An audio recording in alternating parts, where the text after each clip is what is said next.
大家好，我是倪佳莹。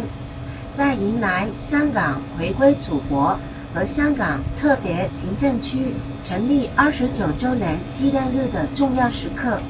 我非常荣幸可以在国家的空间站展示香港特区区旗，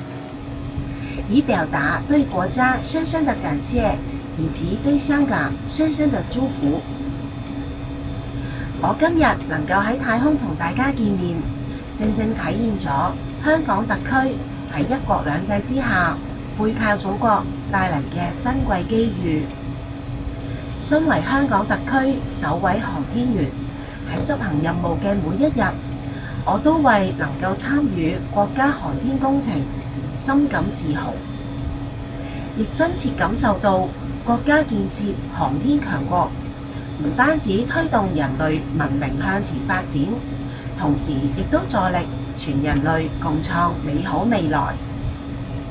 喺呢度，我衷心祝願香港特區喺國家嘅關心同埋支持下，更加繁榮穩定。讓我哋齊心協力，為祖國同埋香港更加美好嘅明天努力奮鬥。大家一齊加油！